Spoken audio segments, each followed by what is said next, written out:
Buen día, hoy vamos a meditar 2 Reyes, capítulo 11, versículos 13 al 20.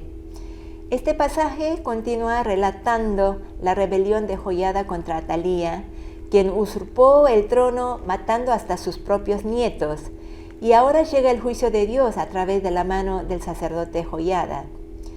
¿Quién es este hombre que tuvo la valentía de esconder la simiente de David y realizó una reforma conforme al propósito de Dios?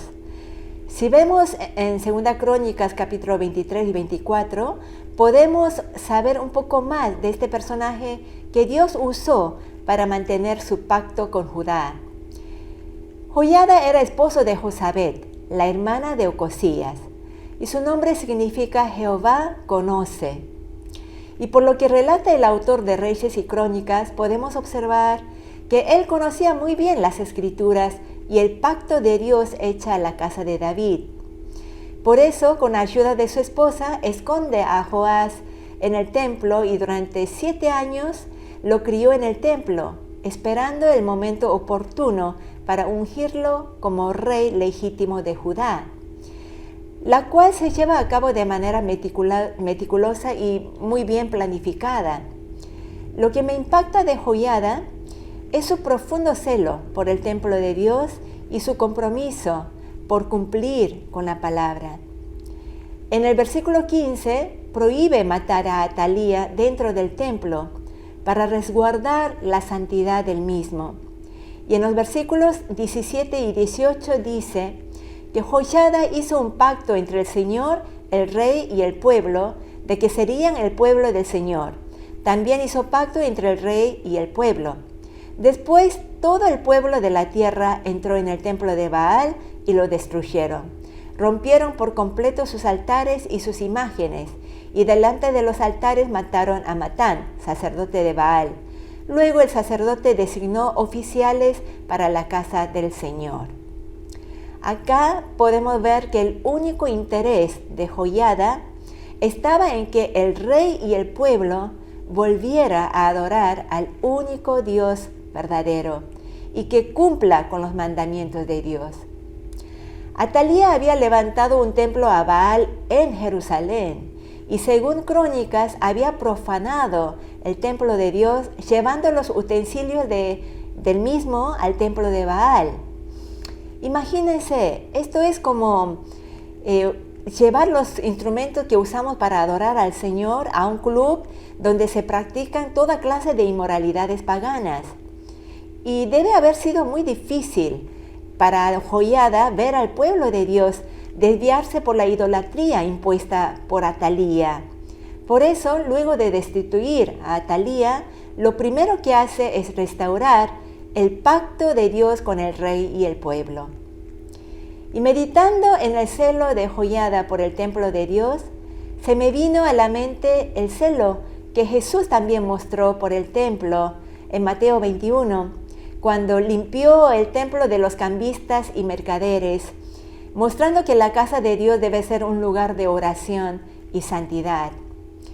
Y ahora, siendo nosotros el templo de Dios, me pregunto con cuánto celo lo cuidamos para mantenerlo puro y santo como Cristo desea. ¿No estaremos contaminando con ídolos del mundo sin que nos demos cuenta?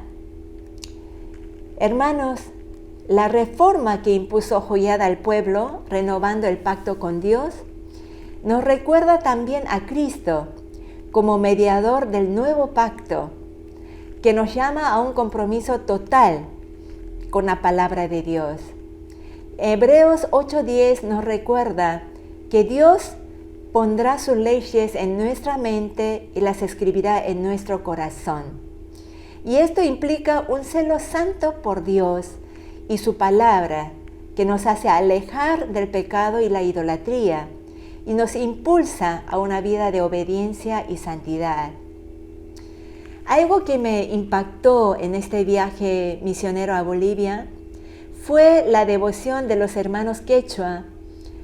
La mayoría de ellos no tenían estudios ni tenían acceso a internet. Algunos ni sabían leer, pero la vida de oración la tenían impregnadas. Ellos practicaban todavía el ayuno y la vigilia con frecuencia y oraban de rodillas por mucho tiempo. Venían al culto caminando 3 a 4 horas y no tenían ninguna comodidad como la nuestra.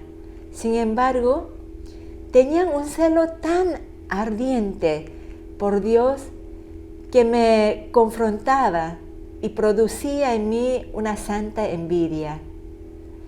Este celo santo es lo que motivó a Joiada, a sus casi 100 años, a animarse para dirigir una revolución y restaurar la relación del pueblo con Dios. Y hasta su muerte, su celo por hacer cumplir las leyes de Dios a través de Joás se mantuvo intacto. Y en 2 Crónicas 24, 15 al 16 describe su final así. Entonces Joiada envejeció y murió lleno de años. Tenía 130 años cuando murió. Y lo sepultaron en la ciudad de David junto con los reyes, porque había hecho bien en Israel para con Dios y su casa. ¡Qué hermoso final!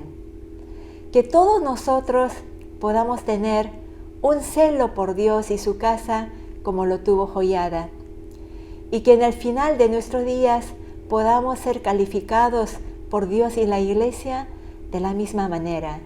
Amén. Que el Señor los bendiga.